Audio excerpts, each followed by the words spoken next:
En este módulo nos referiremos a la antropología filosófica. La antropología filosófica tiene como objeto de estudio el ser. El ser en el sentido de preguntarse qué es el hombre, y no solo para qué está aquí, sino cómo se autoconoce y cómo se define a sí mismo y cuáles son las concepciones a través del tiempo.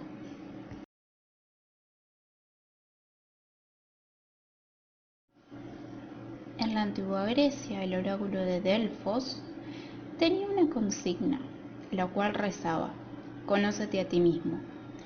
Esta premisa es la base de la antropología filosófica. Nos encontramos con la historia de un hombre llamado Edipo. Edipo estaba condenado por una profecía. Sus padres biológicos habían ido a consultar al oráculo cuando pudieron por fin concebir un hijo, dado que por muchísimos años esto no fue posible. Al consultar, el oráculo dijo que el niño que estaba en el vientre de la reina Yocasta mataría a su padre Layo y se casaría con su madre. Al nacer, el rey Layo envió un siervo a llevar al niño al monte y asesinarlo para evitar la tragedia. Sin embargo, el siervo no pudo concretar el pedido y lo dejó con los pies atados para que los animales se lo devoraran. Sin embargo, unos caminantes que pasaron por allí encontraron al niño y lo llevaron a la aldea vecina, Corinto, en la cual los reyes tampoco tenían hijos. Edipo significa pies hinchados. Su nombre deviene de este encuentro. Durante muchos años, Edipo crece creyendo ser hijo biológico de los hijos de Corinto. Pero luego de consultar al oráculo, este le dice la profecía que Layo y Yocasta habían escuchado muchos años antes, por lo que decide huir de Corinto, pues supone que sus padres son aquellos que lo han criado. En el camino se encuentra con Layo y por su ego de príncipe le ordena que se aparte del camino. Rey contra príncipe luchan y Edipo gana la batalla.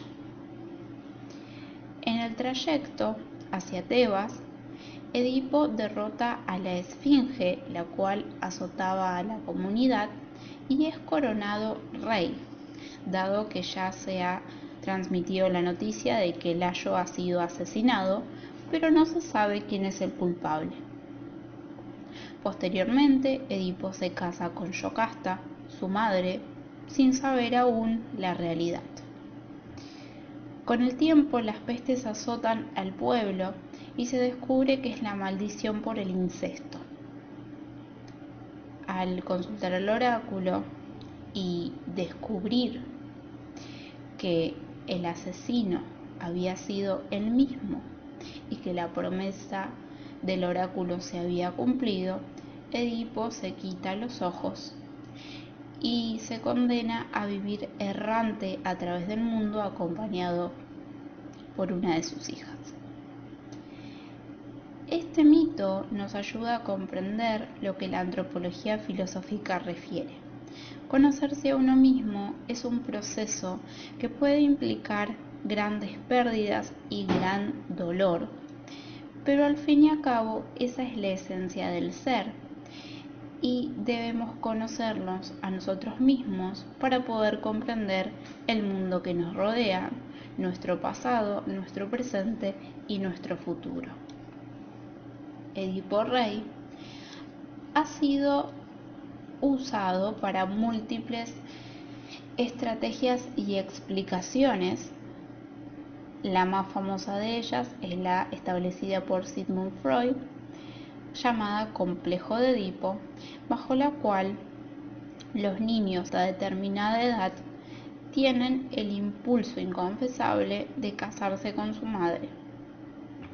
Esto no es a conciencia, es completamente inconsciente y es un proceso regular de los niños. También el filósofo Paul Ricoeur toma la historia y dice que existe una problemática elemental que es la conciencia de sí. En el final de este apartado vamos a hablar un poco de la toma de conciencia de sí cuando hablemos de Jean-Paul Sartre.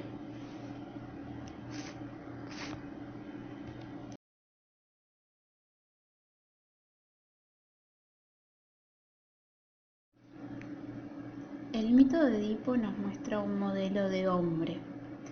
Cada época tiene su configuración respecto a lo que se espera de aquellos que detentan cierto espacio social o de, en líneas generales, lo que cada rol dentro de una sociedad conlleva.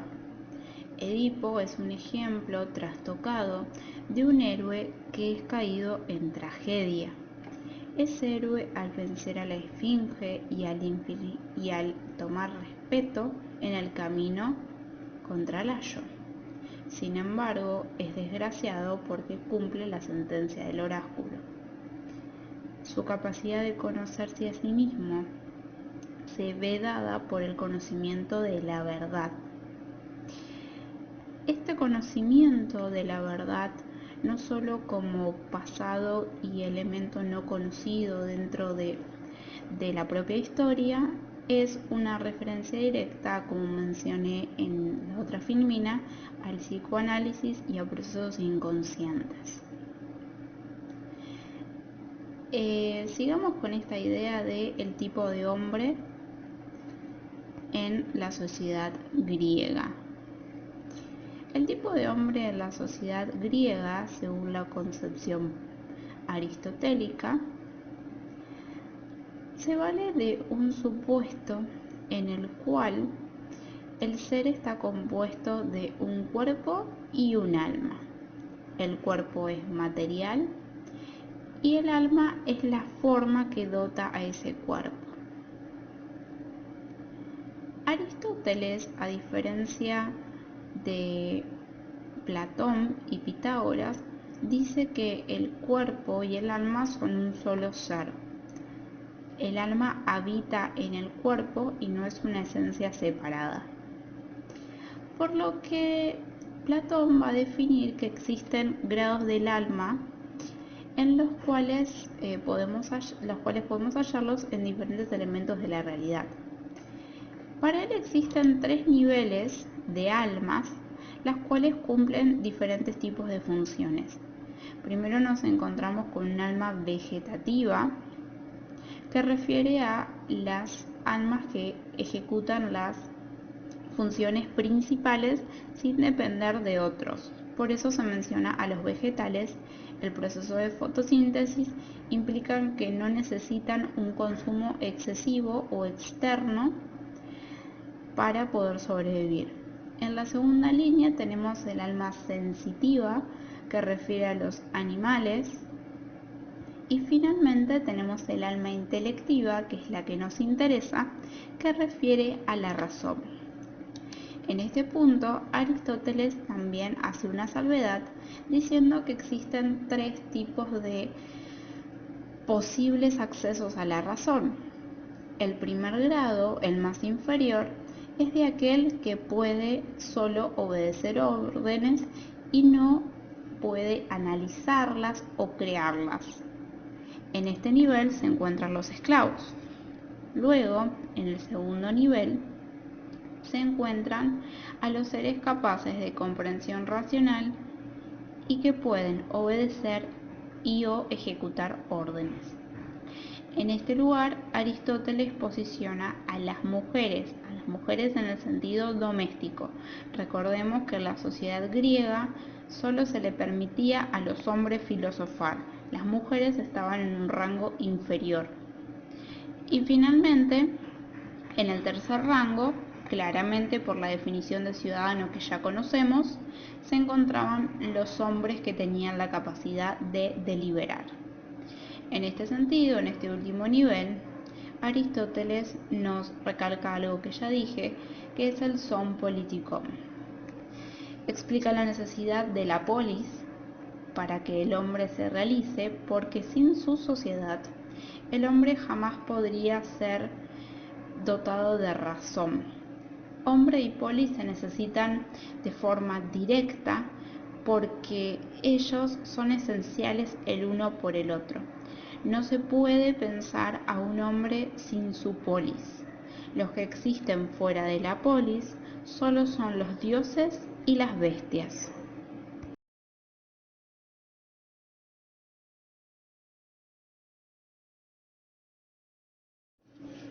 Luego de la caída del Imperio Romano y de la Antigüedad clásica, nace un periodo que denominaremos periodo cristiano o periodo de Edad Media.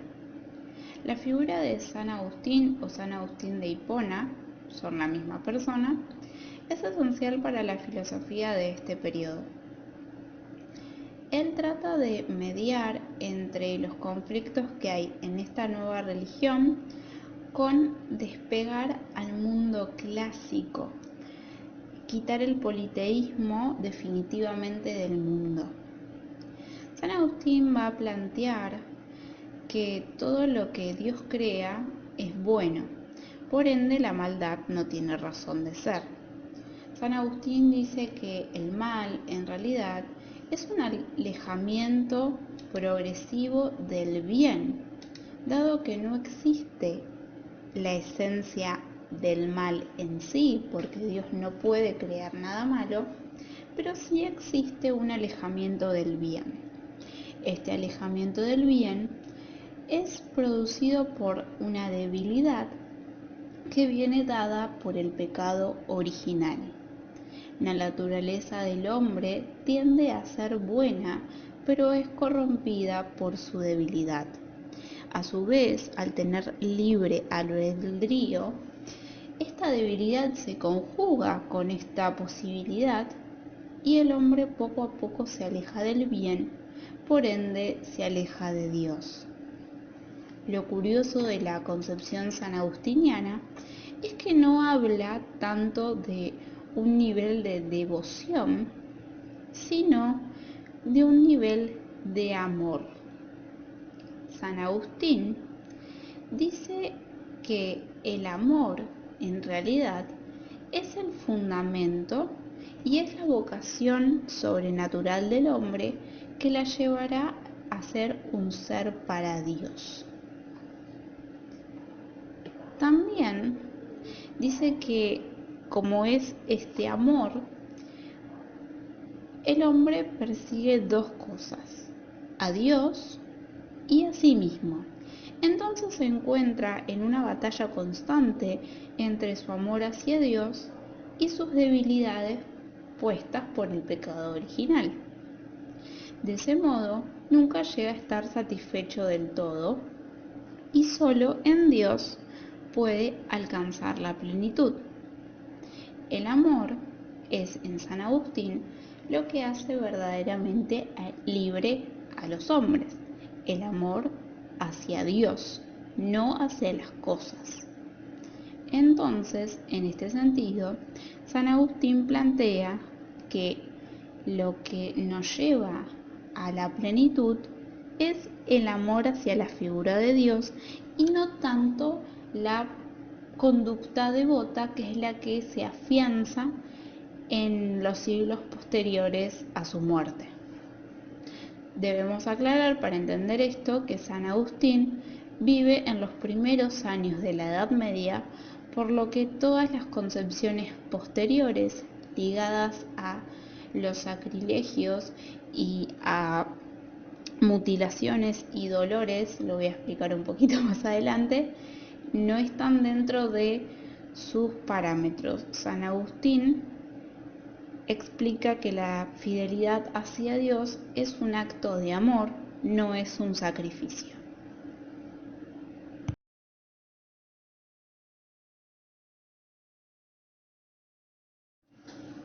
El iluminismo es una metáfora referida a echar luz, a iluminar las sombras que dejó la Edad Media.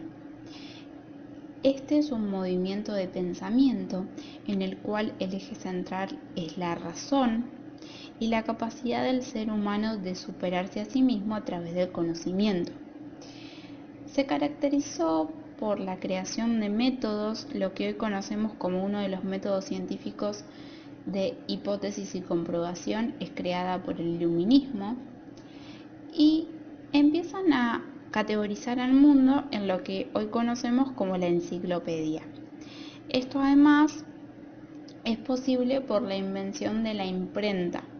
La imprenta de Gutenberg es la primera máquina capacitada para poder copiar libros.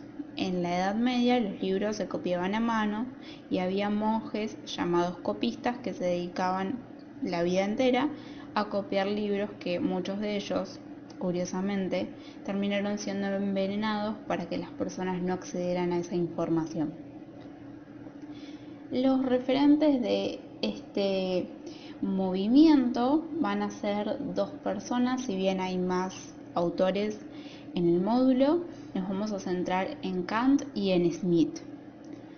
Kant fue un filósofo que describió que el hombre, a través de la razón, debe salir de su inevitable minoría de edad. Minoría de edad es el sentido de la falta de conciencia de sí mismo. Kant considera que los hombres que no toman conciencia de sí están condenados a ser inmaduros. Pero para que esta conciencia pueda aflorar, es necesario que se guíe a este ser.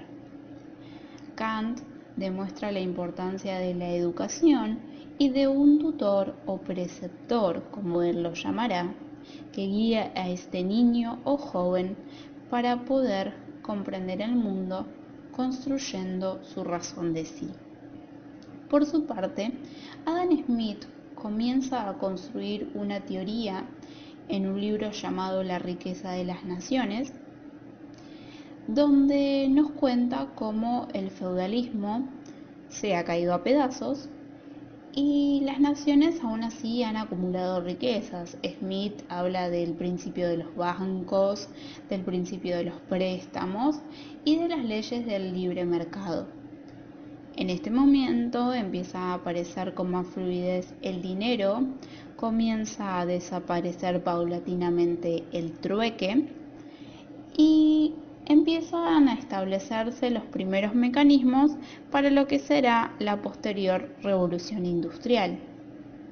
De más está decir que con la invención de la imprenta y con la expansión de ciertas nociones básicas de conocimiento, a fines de la Edad Media se instalaron colegios populares en las aldeas, detalles importantes, por lo que muchos de los futuros proletarios, posiblemente, o al menos una persona dentro de la familia, sabía leer y podía leer instrucciones que eran impresas con estas imprentas.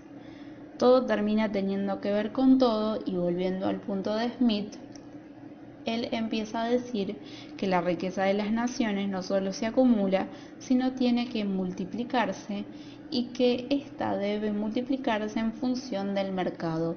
El mercado, en la concepción de Smith, es un lugar donde todos pueden ofrecer sus bienes y servicios, y los precios se establecen a partir del equilibrio de las competencias. Este es el primer paso a lo que luego conoceremos como capitalismo. Entonces tenemos a estos dos pensadores, Smith construyendo una nueva economía y Kant pensando un nuevo modelo de hombre que debe ser regido por la razón, por la conciencia de sí, abandonar el dogmatismo de Dios y tener a la ciencia como bandera que guíe su vida.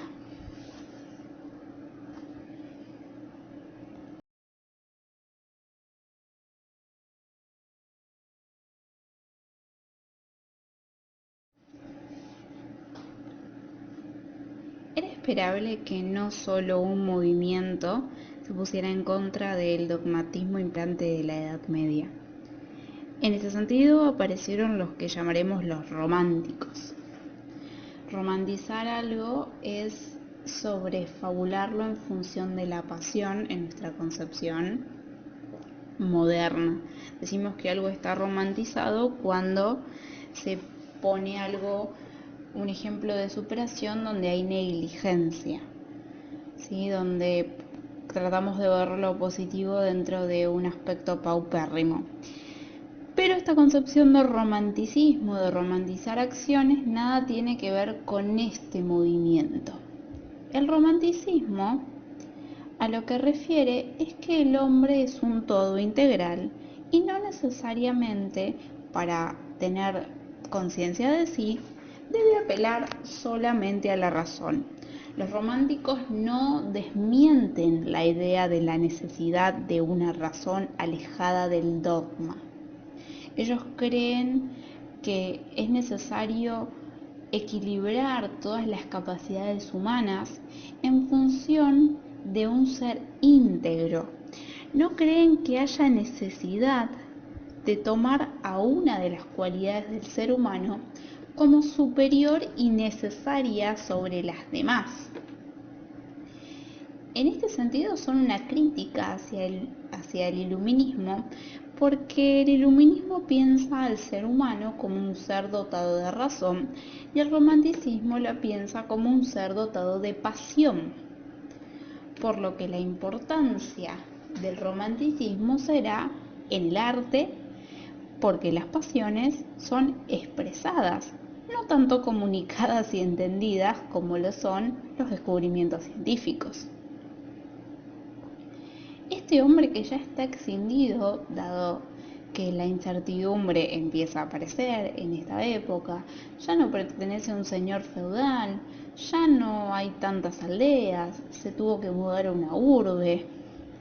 Los románticos se plantean cómo volver a equilibrar a un hombre que ya está en fragmentos.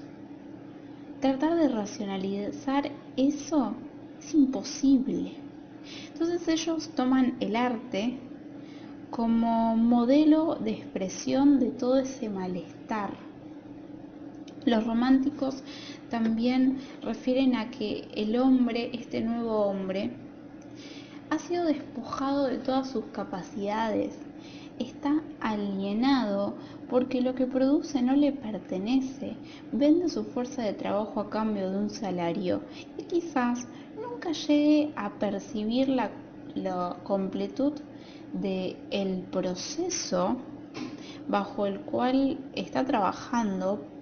No comprenda el fin de ese proceso y solo entregue su fuerza de trabajo para percibir un salario que le permita mantenerse.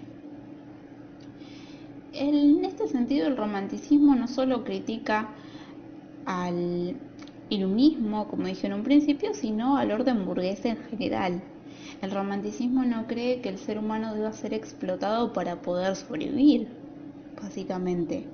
Cree que todos debemos poder sustentarnos es un ideal bastante utópico de aquello que detenta nuestra pasión, ya sea el hecho artístico como el hecho artesanal, poder poseer nuestra fuerza de trabajo y el control de nuestras pasiones para poder vivir la vida en equilibrio.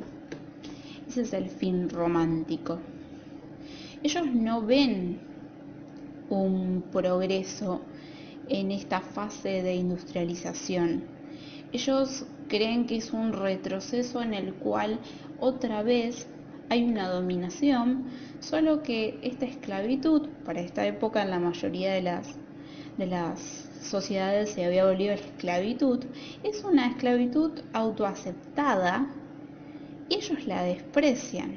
Ellos admiran al ser armonioso de la antigua Grecia. En este sentido se parecen bastante a los renacentistas. Por último, los románticos son concebidos como rebeldes. Piensan que el hombre no tiene una moral que de deber ser, sino que su función en el mundo es encontrar su verdadera naturaleza, la cual por lo general está reprimida o pervertida por las leyes morales, y confían que esto se logra gracias al arte. Son los primeros que toman al arte como método de conocimiento y de autoconocimiento. Los iluministas lo encuentran en la ciencia y los griegos en el filosofar, pero ninguno de ellos tomó al arte, hasta los románticos, como un método por el cual la autointelección o el autoconocimiento sea posible. Entonces, los románticos nos presentan un modo en que la filosofía antropológica es posible no mirando hacia adentro, sino interiorizando y exteriorizando de forma expresiva aquello que sentimos que somos.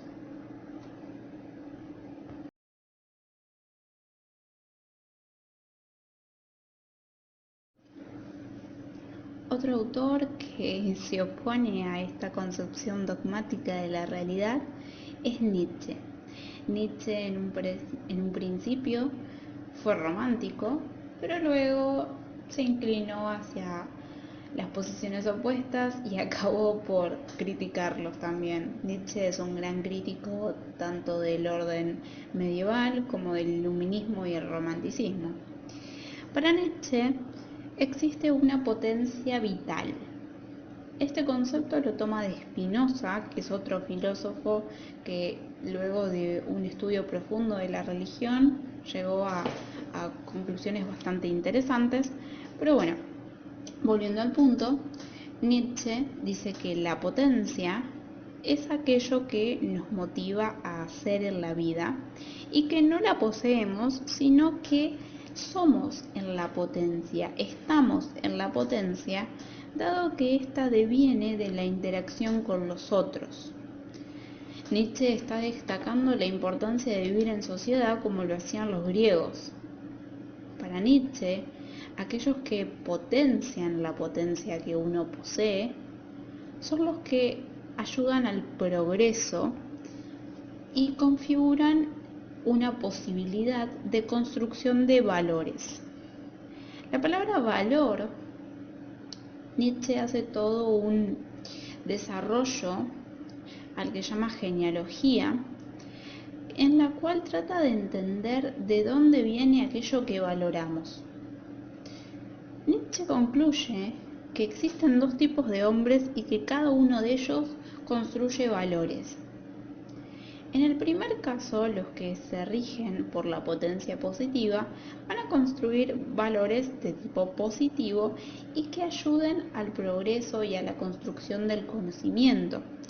Nietzsche los llama señores, también los llama genios, pero esta es una concepción que nada tiene que ver con el feudalismo, sino con la necesidad de darle un nombre.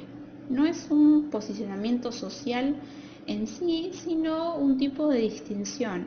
Existe por un lado los hombres cuya potencia produce algo positivo, que son los genios, y por el otro lado los que tienen la potencia negativa, que los llamaré esclavos, que vuelve al mismo punto que los otros autores. Son aquellos que no avanzan en sus niveles de pensamiento.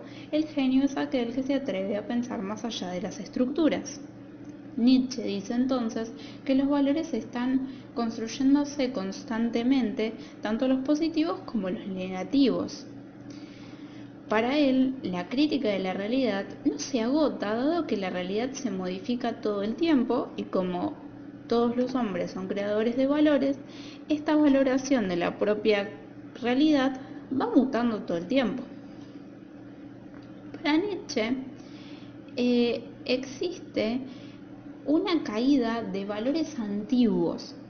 Él habla, no está en este texto, pero habla de que Dios ha muerto, y Dios es en el sentido de la valoración medieval de lo que era Dios.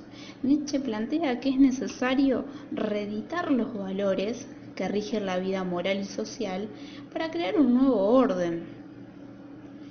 Él habla de que hay una superioridad e inferioridad, pero no en esencia, sino de valores preexistentes y que estos en realidad están relacionados por la valoración social que se le da y como estos pueden mutar, se pueden crear nuevos valores que sean valorados y sobrevalorados y transvalorados, ¿sí? Aumenten su valor para constituirse como nueva estructura dentro de una sociedad.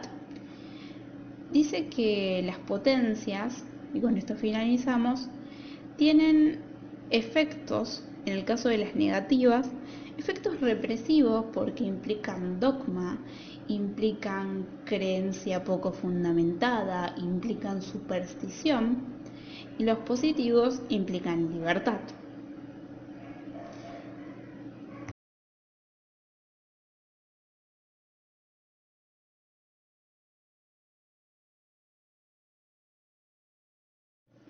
Por último, el existencialismo, como lo indica la palabra, tiene que ver con la existencia.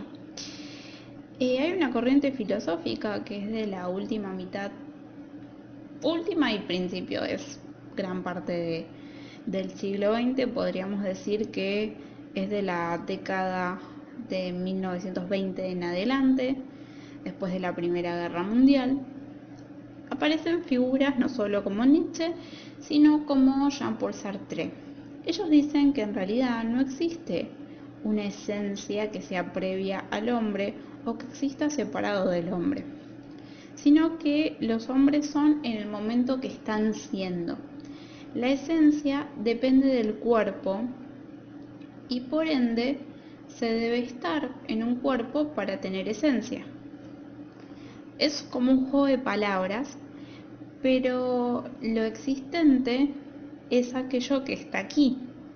Lo que no existe es aquello que no está o que no podemos reconocer. En la esencia, ¿sí?, la existencia precede a la esencia. Y entonces esto nos implica que la libertad precede al ser. En esta analogía quiere decir que existencia es libertad y esencia es ser.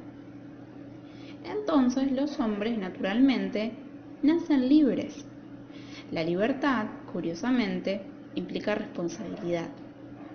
Lo que dice Sartre es que el hombre, en su incertidumbre, ya estamos en un mundo completamente estallado, se siente angustiado, porque se da cuenta que es responsable de su propio destino. Ya no hay un establecimiento de roles sociales concretos, ni una delimitación fija de hacia dónde se va. Entonces el ser humano se angustia porque entiende que es responsable de sí mismo, pero también es responsable de todo lo que lo rodea, porque para esta altura se comprende que el sentido comunitario es esencial para el desarrollo de las personas. Todo lo que hago sobre mi propia persona y lo que hacen sobre mi persona tiene efectos. La frase más famosa no sé si la más famosa, pero una de las frases famosas que aparece mucho en las redes es: no sos lo que te hicieron, sos lo que haces con lo que te hicieron. Porque uno no es una anulación de lo que le sucede, no puede extinguirse del mundo. Uno existe porque esa es su esencia. Entonces se configura a través de las experiencias y es capaz de configurar experiencias para los otros. Esta responsabilidad es tan asfixiante que la angustia necesariamente va a aparecer. El hombre existe, además, en tanto es subjetivo, en tanto tiene su propia conciencia de ser, en tanto siente, en tanto piensa.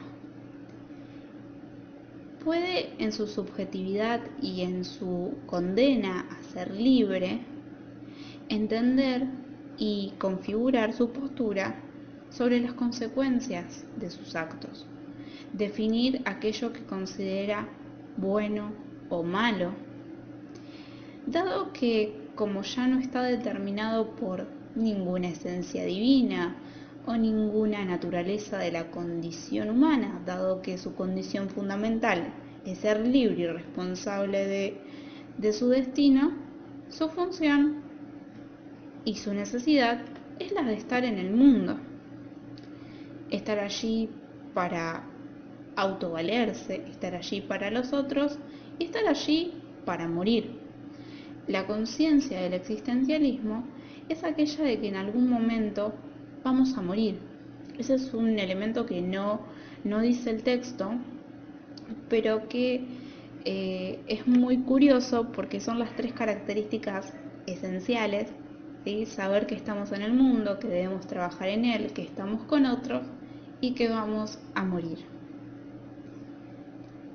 La conclusión final a la que llega Sartre es que la libertad siempre debe ser responsable, no debe ser caprichosa. Todas las elecciones que hacemos sobre nuestro destino y el destino de quienes nos rodean deben estar hechas desde la acción creadora, desde la inventiva, desde la búsqueda de una mejora y no por el mero capricho. El capricho está relacionado de forma colateral con el daño, con el egoísmo, el hacer porque quiero y no porque soy responsable de lo que pueda suceder. La conciencia de que hay consecuencias de los actos es propio de los hombres libres. Entonces, la moral existencialista lo que reclama es una libertad con fundamento. Dado que la libertad es una acción humana y no puede haber otro fin que la contradiga, no es posible justificar una elección errada por falta de libertad, porque la libertad es natural. Lo que hay es una falta de juicio o una falta de deseo hacia un bien, porque al fin y al cabo todo lo que hacemos acaba teniendo consecuencias, no solo para nosotros, sino para los que nos rodean. Tarde o temprano, todo lo que hacemos acaba por tener un efecto. Esto implica también que en esa libertad y en ese efecto que puede demorar mucho, hay una apertura al cambio. Ya no hay un estatus, un estrato fijo que nos diga dónde estamos y hacia dónde vamos.